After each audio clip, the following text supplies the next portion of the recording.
मेरे प्रिय विद्यार्थियों नमस्कार। JCERT डिजी स्कूल की कक्षा में आपका हार्दिक स्वागत है। आज मैं बात करूंगा आपकी पाठ्य पुस्तक विषय हिंदी भाषा मंजरी पाठ 5 पोठी। इस पाठ के माध्यम से झारखंड के ग्रामीण जीवन को समझने में सहूलियत होगी। यह कहानी झारखंड के ग्रामीण जीवन का चित्रण है। खेतों में रासायनिक उर्वरक और कीटनाशक के बढ़ते प्रयोग से नष्ट होती जैव विविधता के कारण आसपास के तालाबों एवं खेतों से मछलियां गायब हो रही हैं। साथ ही फसल की उपज पर भी इसका बुरा प्रभाव पड़ रहा है। लोग गांव से पलायन कर रहे हैं। यह कहानी छोटी सी मछली पोठी के माध्यम से इन्हीं मुद्दों पर हमारा ध्यान खींचती है। आइए इस पाठ की शुरुआत करते हैं और इस पाठ के माध्यम से हम अपने आसपास स्वयं को जोड़ने की कोशिश करते हैं और आप जान पाएंगे कि हमारे लिए जैविक खाद का उपयोग किया जाना कितना आवश्यक है। गांवों की स्थितियां में सुधार, गांव से पलायन रोका जाना बहुत ही आवश्यक है। हमारा देश कृषि प्रधान देश है। हम सब कृषि पर आधारित हैं। यदि कृषि सुरक्षित नहीं होगा तो हमारा जीवन सुरक्षित नहीं हो सकता। और जब बात करें अपने राज्य झारखंड की, तो झारखंड निश्चय रूप से खेतों की, फसलों की काफ़ी प्राथमिकता है। हमारी 80% आबादी आज भी वह खेतों पर निर्भर करती है और फसल उत्पादन करती है। लेकिन रासायनिक उर्वरक और कीटनाशक के बढ़ते प्रयोग के कारण मिट्टी की उर्वरा शक्ति समाप्त हो रही है। साथ ही साथ जैव विविधता पर भी असर पड़ रहा है। पाठ की शुरुआत करते हैं। पाठ का नाम है पोठी। रात को अच्छी बारिश हुई थी। बुधन को खुशी थी कि गांव के दोहर से निकले नाले में पानी भर जाएगा। ऐसे में नदी की मछलियां खेतों की ओर आएंगी। सुबह वह जल्दी उठकर कुमनी और झोरी लेकर निकल पड़ेगा। धूप निकलते ही मछलियां उछलती कूदती बहाव की विपरीत दिशा में तैरने लगती है। उस समय झोरी में उन्हें फंसाना आसान रहता है। बुधन बहुत खुश है क्योंकि रात को बारिश हुई है और वह सुबह सुबह मछली पकड़ने के लिए निकलने के प्लान में है। मछली पकड़ने के लिए जो कुमनी और झोरी लेकर वह सुबह सुबह निकलेगा। साथ ही वह सोच रहा है कि गांव का जो दोहर का क्षेत्र है, यानी दोहर का वह क्षेत्र जहां पानी का थोड़ा बहुत जमा होता है, पानी बहते रहता है और वहां नमी बनी रहती है, तो उसे मालूम है कि इस बारिश में गांव का जो दोहर है, उससे जो निकला नाला है, वह पानी से भरा हुआ रहेगा और उसमें मछलियां आ जाएंगी। और धूप निकलते ही मछलियां उछलती कूदती बहाव की विपरीत दिशा में तैरती हैं और उस समय झोरी में उन्हें फंसाना बहुत आसान रहता है। आगे बोलता है, माँ गो। उसने अपनी माँ को आवाज़ दी।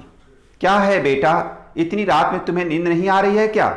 उसकी माँ ने करवट बदल कर पूछा। माँ, आज रात अच्छी बारिश हो रही है। मैं सुबह जल्दी नदी की ओर निकल जाऊंगा। कुछ खाने के लिए बचा है क्या? वह रात को ही सुबह निकलने के लिए अपनी माँ से बात करता है और कहता है कि मैं सुबह जल्दी निकल जाऊंगा, इसलिए खाने की व्यवस्था कर देना। कुछ बचा है क्या? माँ बोलती है, तू अभी से क्यों परेशान हो रहा है बेटा? सवेरे मैं तुम्हारे लिए मड़ुआ रोटी गरम गरम सेक दूंगी। उड़द दाल बचा हुआ है, उसके साथ खा लेना। अभी तू सो जा। उसकी माँ ने चादर अपने खींचते हुए कहा। सवेरे सवेरे मड़ुआ की रोटी। मड़ुआ की रोटी वैसे तो बहुत ही प्रोटीन युक्त और स्वास्थ्य के लिए बेहतर होता है, लेकिन खासकर हमारे किसान परिवार या थोड़ा जो आर्थिक रूप से कमज़ोर होते हैं, मड़ुआ, कोदो, इन चीज़ों का भोजन के रूप में प्रयोग करते हैं। चूँकि यह एक साधारण परिवार और कृषकों का भोजन के रूप में जाना जाता है, लेकिन चीज़ बहुत अच्छी होती है। अब आगे देखिए। अचानक बिजली की तेज चमक के साथ कहीं दूर से बादल के कड़कने की आवाज़ आती हुई सुनाई दी। दरवाजे के पास बोरे से सिमटा हुआ कुत्ता कूं कूं कर उठ खड़ा हुआ। जब किसी ने उसे पुचकारा नहीं तो वह फिर से अपनी जगह सिकुड़ कर सो गया। बारिश का मौसम था और बिजली कड़क रही थी, चमक रही थी।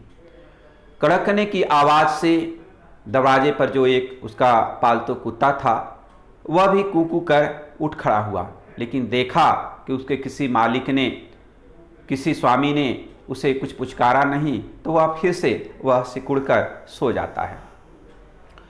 मंगल के शहर चले जाने के बाद बुधन अकेला हो गया था। सारा काम उसे ही करना पड़ता था।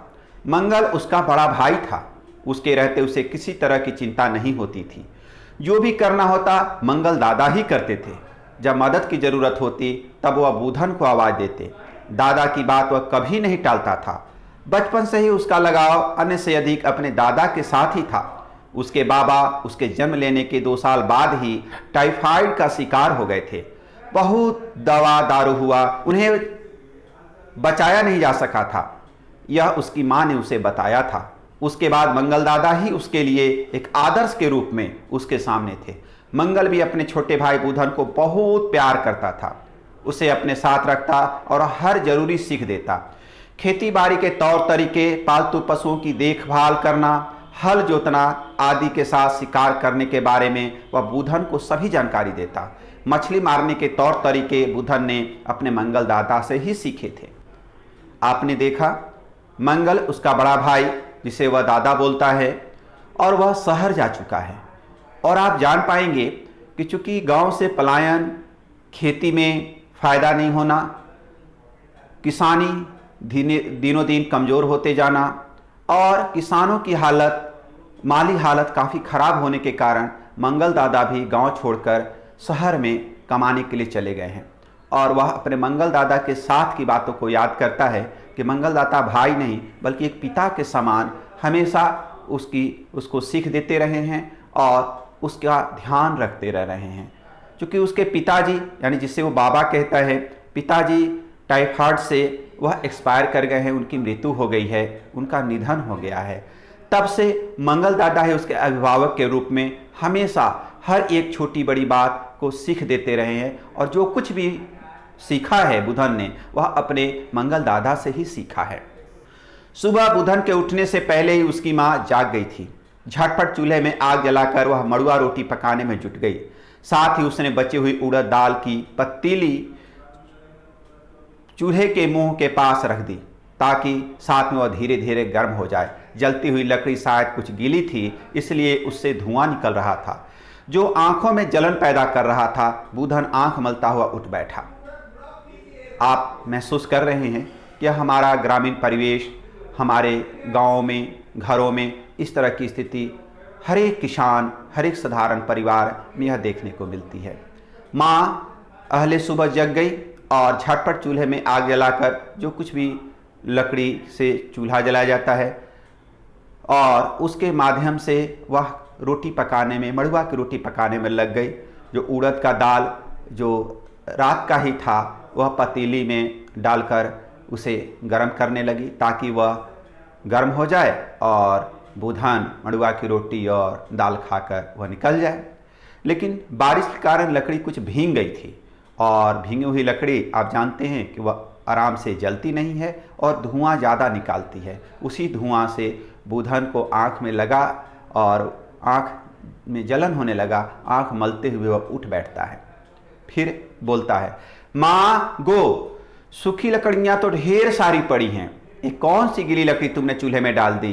कहीं केवंद लकड़ी तो नहीं डाल दी? बहुत धुआं कर रहा है। बुधन असमय उठने के साथ आंखों की पीड़ा से कराहते हुए बोल उठा।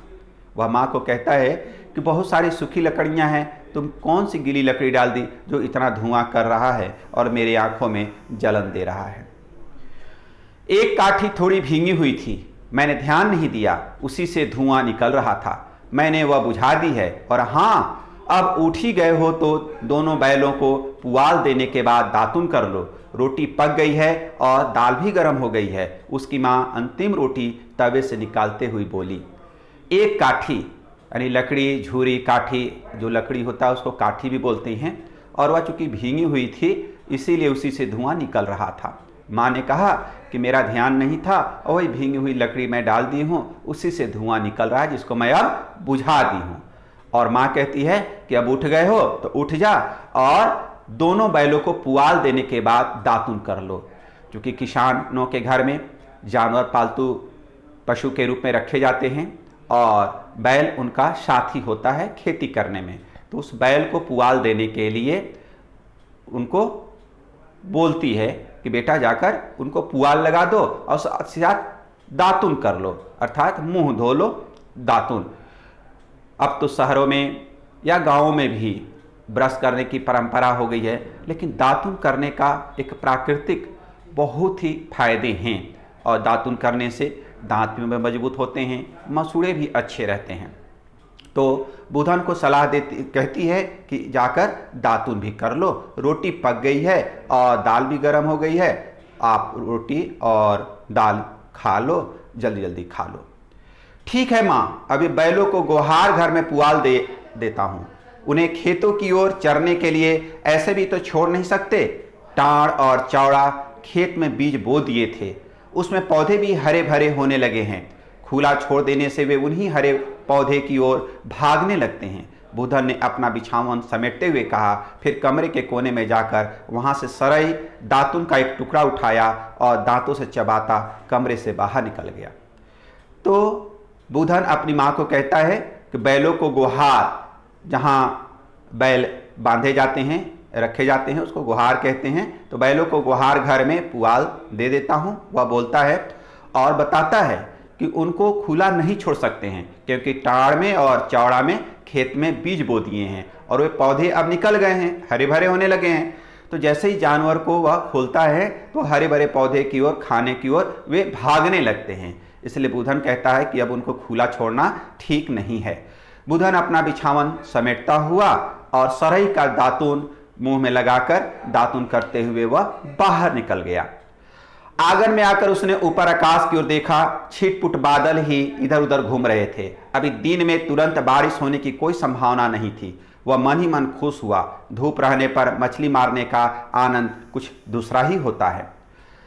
बैलों को पुआल देकर और हाथ मुंह धोने के बाद वह बरामदे में पीढ़ा लेकर बैठ गया। उसकी मां ने कांसे की थाली में मड़ुआ की 3 रोटियां के साथ डुभनी में उड़द की दाल उसके सामने परोस दिया। पास से लोटे में पीने के लिए पानी भी रख दिया उसने। तो बैलों को पुआल देकर हाथ मुंह धोकर बरामदे में पीढ़ा, एक बैठने के लिए लकड़ी का बना हुआ छोटा सा होता है जिसको बैठने में सुविधा होती है, हम लोग गाँव में उसको पीढ़ा बोलते हैं। पीढ़ा लेकर वह बैठ जाता है और उसकी माँ कांसे की थाली में मड़ुआ की 3 रोटी और डुभनी, छोटे से कटोरे को डुभनी कहते हैं, उड़द की दाल उसके सामने परोस दिया और लोटा में पानी पीने के लिए दे दिया। आगे देखिए, नदी की ओर जाते हुए वह अपने खेतों में लहलहाते धान के पौधे को देखकर खुश हुआ। 1-2 सप्ताह में पौधों के बीच निकौनी का काम शुरू करना पड़ेगा। कितनी भी कोशिश कर लो, खेतों में अनचाहे जंगली पौधे निकल ही आते हैं। इन्हें निकालने के लिए माँ ही आती है। घर में भात तियन रांगने के बाद छाता लेकर वह खेतों में निकौने के लिए आ जाती है। आधा दिन झुककर जंगली घास निकालते निकालते उसकी कमर में दर्द हो जाता है, लेकिन करे भी तो क्या करे, निकौनी बहुत जरूरी है। माँ अक्सर इस दौरान खेतों में पौधे के बीच घोंघी भी बीनती जाती है। जब भी माँ निकौने के लिए जाती, घोंघी जरूर लेकर आती है, फिर उन्हें उबाल कर बेल पेड़ के कांटे से निकाल देती है। और इस तरह से माँ की दिनचर्या के बारे में बुधन बताता है। क्योंकि जब हम धान के खेत में जब धान के पौधे को लगाते हैं तो कुछ अनचाहे पौधे, जंगली पौधे, घास निकल आते हैं, जिसको निकाई करना बहुत आवश्यक होता है। अन्यथा पौधे जो फसल जो होते हैं वे फसल कमज़ोर हो जाते हैं और उपज कम हो जाती है। लेकिन माँ जब अपने घरों में खाने पीने का तियन बोलते हैं, साग सब्जी, जब खाने पीने की तैयारी करके जब वह निकलती है तो साथ में वह घोंघी भी लेकर नहीं आना भूलती है। इस दौरान खेतों में पौधे के बीच घोंघों भी बीनती जाती है। माँ अक्सर इस दौरान खेतों में पौधे के बीच घोंघी भी बीनती जाती है और जब माँ निकौनी के लिए जाती है तो घोंघी जरूर लेकर आती है। फिर उन्हें उबालकर बेल पेड़ के कांटे से निकाल लेती है। तो इस तरह से माँ की दिनचर्या के बारे में बताता है। यह भी कहता है कि माँ चूँकि आधे दिन से ज़्यादा समय वह निकालने में लगी रहती है, इसलिए उसके झुके झुके कमर में भी दर्द हो जाता है। यह किसान परिवार, हर एक किसान परिवार की स्थिति होती है और हर एक किसान परिवार के चित्रण के रूप में यहाँ पर दर्शाया गया है। नदी के मुहाने पर पहुंचकर बुधन जाल वाला झोरी निकालकर दोहर की ओर से आने वाले नाले में डालता और फिर से उठा लेता। हर बार 10-15 पोठी मछलियां झोरी में फंस जाती। उन्हें बांस से बनी टोकरी में वह भरता जाता। क्योंकि पिछली रात जोर से बारिश हुई थी, इसलिए पानी मटमैला हो गया था, इसलिए पानी के अंदर वह देख नहीं पा रहा था। अंदाज से ही वह अपना जाल डालता और मछलियां फंसने पर उत्साहित होकर उल्सित होता। मेरे प्यारे बच्चों, बुधन नदी के मुहाने पर पहुंचकर और जाल, जो झोरी मछली पकड़ने का जो संसाधन था, वह जो है वहां पर डालता है और उसे उठा लेता है। रात को बारिश हुई थी, इसलिए पानी मटमैला हो गया, इसलिए वह दिख भी नहीं रहा था कि किधर मछलियां तैर रही है और नहीं है। वह अंदाज से वह बांस में बनी टोकरी में वह भरता था और जाल को डालता था। चूँकि उसे दिख नहीं रहा था, लेकिन अंदाज से भी डालने के बाद जब जब वह डालता था तो उसमें से कुछ मछलियां फंस कर निकलती थी और उसे देखकर वह काफ़ी खुश हो जाता था, उल्सित हो जाता था, खुश हो जाता था।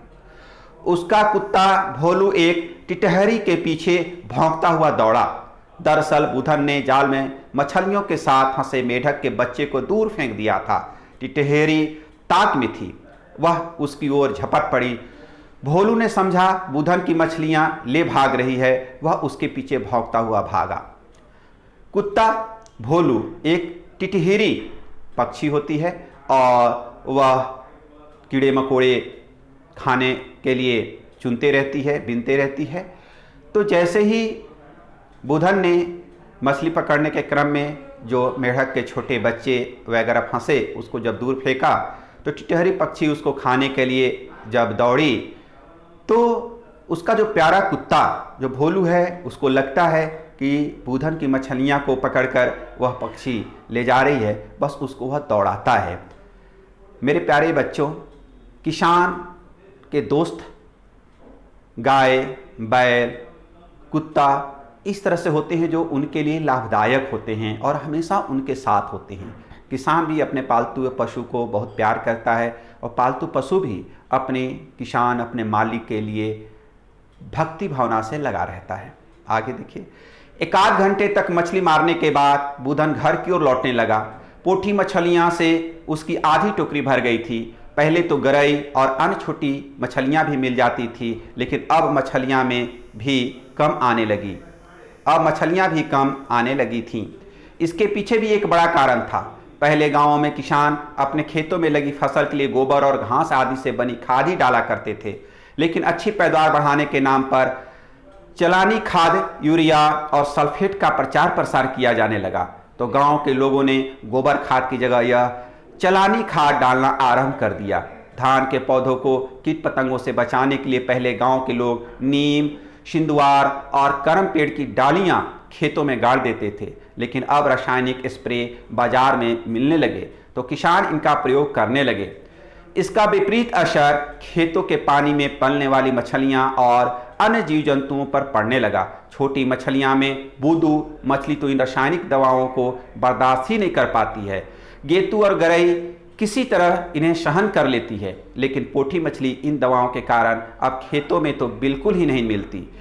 नालों और नदी में ही पोठी मछली दिखाई देती है।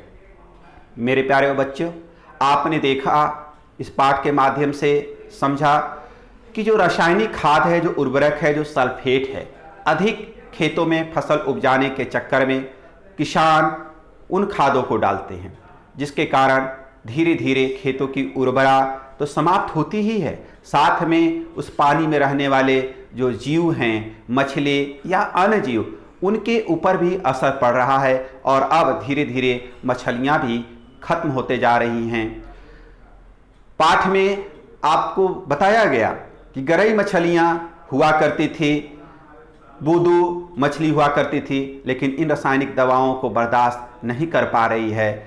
गेतू, गरई या पोठी, अब इन मछलियां पर भी रासायनिक खादों का असर हो रहा है, जिसके कारण अब यह खेतों में तो बिल्कुल ही नहीं मिलती। नालों और नदी में ही पोठी मछली अब दिखाई देती है।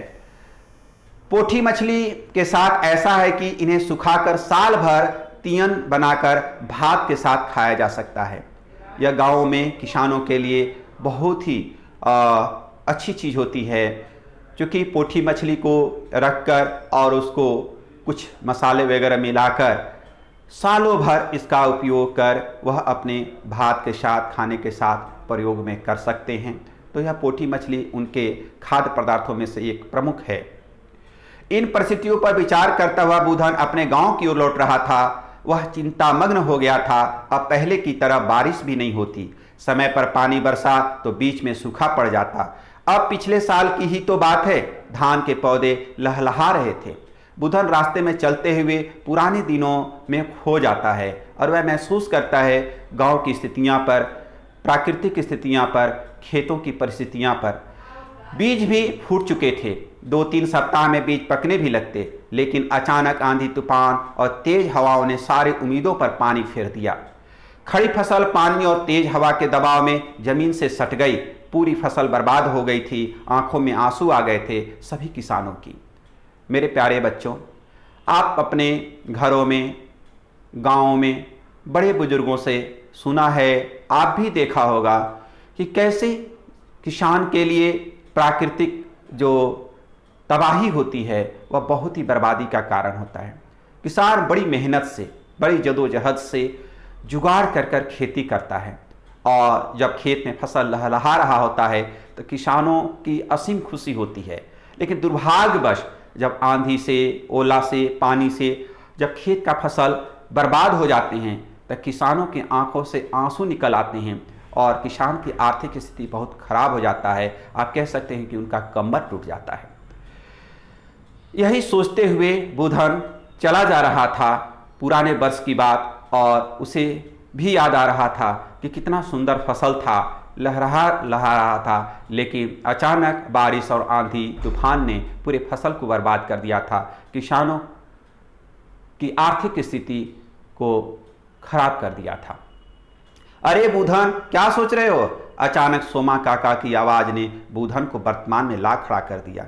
जब वह सोचते हुए जा रहा था तो गांव के सोमा काका ने जब उसको टोका तो वह अपने आप को वर्तमान में आ गया। उसे अभी ख्याल आया कि मैं कुछ सोच रहा था। जोहार काका, उसने प्रणाम किया। कुछ नहीं काका, यही खेती बाड़ी के भविष्य के बारे में सोच रहा था। अब पहले जैसा कुछ भी नहीं हो रहा है, बुधन ने थोड़ा झेंपते हुए जवाब दिया। हाँ बेटा, अब पहले की तरह कुछ भी नहीं रहा, सोमा काका ने हामी भरते हुए कहा। सब कुछ बदल रहा है बेटा, खेत खलिहान से लेकर गांव घर सब जगह बदलाव आ रहा है। हमने तो इसी खेती बाड़ी की बदौलत जिंदगी काट ली, लेकिन अब ऐसा नहीं लगता है। जितनी मेहनत करो उसका आधा भी इन खेतों से नहीं निकल पाता है। लाचारी और विवशता थी सोमा काका की आवाज़ में। सोमा काका की जो आवाज़ थी वह आज के हमारे गाँव के हर एक किसानों की वह आवाज़ है। उनके दिल में दर्द है। वे कहते हैं कि हम सबों ने तो अपनी उम्र इसी खेती बाड़ी में निकाल ली, लेकिन अब नए उम्र के जो बच्चे हैं, नौजुवक हैं, आने वाली पीढ़ी के लिए यह खेती उनका आश्रय नहीं बन सकती है, क्योंकि अब खेती में उस तरह की उपज भी नहीं है और खेत पर निर्भर होकर वह अपना जीवन यापन भी नहीं कर पा रहे हैं। बहुत लाचारी और विवशता के साथ सोमा काका अपनी बात रखते हैं। हाँ काका, आपने तो दुनिया देखी है, हम तो जब से बड़े हुए हैं यही देख रहे हैं कि खेती बाड़ी में अब कोई खास फायदा नहीं रहा, इसलिए तो मंगल दादा गांव छोड़कर शहर में काम करने चले गए, बुधन ने कहा। बुधन भी इस बात को स्वीकार करता है और बताता है कि मेरा बड़ा भाई जो बुधन दादा है वह इसलिए तो गांव छोड़कर चला गया क्योंकि खेती बाड़ी में कोई फायदा नहीं है। हाँ, मौसम का यही हाल रहा तो गांव में रहेगा कौन? पेट भरने के साथ तन ढकने के लिए कपड़ा लत्ता और अन्य चीज़ों के भी तो दरकार है। धान बेचे या बचाकर खाए, बस धीरे धीरे जवान लोग तो गांव छोड़कर शहर की ओर चले ही जाएंगे। सोमा काका की आवाज़ में निराशा साफ झलक रही थी। सोमा काका वही कहते हैं कि खेती बाड़ी से इतना फ़ायदा नहीं कि वह अपना परिवार को चला सके, इसलिए क्योंकि खेतों से तो खाने के लिए कुछ मोटा अनाज मिल भी जाता है, लेकिन कपड़ा लता औषधि के लिए पैसे की ज़रूरत होती है और वह खेती बाड़ी से वह पैसा नहीं निकल पाता है। इसलिए वे कह रहे हैं कि धीरे धीरे जवान लोग भी गांव छोड़कर शहर की ओर चले जाएंगे, पलायन कर जाएंगे। और यह हमारे झारखंड के राज्य में भी इस तरह की स्थितियां हैं। गांव से किसान अब पलायन करके शहरों की ओर जा रहे हैं और खेती बहुत प्रभावित हो रहा है। आगे देखिए, बुधन सोचने लगा, खेतों से गरई, गेतू और बुदू मछलियां तो गायब हो ही रही हैं, बस बच गई यह पोठी मछली। मेरे प्यारे बच्चों, बुधन के माध्यम से हम सब अपने गांव, अपने घरों की स्थितियां से अवगत हुआ और हम जान पाए कि कितना खेती गृहस्थी कितना कठिन होते जा रहा है। क्यों गांव के लोग अब पलायन कर शहरों की ओर जा रहे हैं। हमारा पर्यावरण असंतुलित हो रहा है। रासायनिक उर्वरकों का उपयोग हमारे खेतों को बर्बाद कर रहा है, साथ ही साथ मछलियां समेत अन्य जीवों को भी दुष्प्रभावित कर रहा है। और खेती बाड़ी कहीं ना कहीं अभी भी प्राकृतिक और मौसम पर निर्भर है। कभी कभी खेतों में अच्छी पैदावार होने की स्थिति होती है, लेकिन ऐन मौके पर वह आंधी तूफान ओला के कारण पूरी खेतों की फसल समाप्त हो जाती है, बर्बाद हो जाती है। आवश्यकता है कि हम रासायनिक एवं अन्य उर्वरक जो हमारे लिए हानिकारक हैं उसका उपयोग कम से कम करें। हमें प्राकृतिक रूप से जैविक खाद का उपयोग कर खेती किया जाना चाहिए। साथ ही साथ कीटनाशक के रूप में जो हमारे प्राकृतिक रूप से जो पेड़ पौधे और पौधे की पत्तियां से जो कीटनाशक तैयार होते हैं उनका प्रयोग किया जाना हमारे खेतों के लिए और हमारे लिए लाभप्रद है। साथ ही साथ हमें खेतों की सुरक्षा करने की आवश्यकता है, किसानों को मदद करने की आवश्यकता है, जो कि जब तक खेत सुरक्षित नहीं होंगे, खेतों से अच्छे फसल की पैदावार नहीं होगी, तब तक हमारा जीवन सुरक्षित नहीं रह सकता है। आप खेती को लेकर और अपने आसपास के पर्यावरण को लेकर अपने माता पिता और अपने बड़ों से चर्चा करेंगे।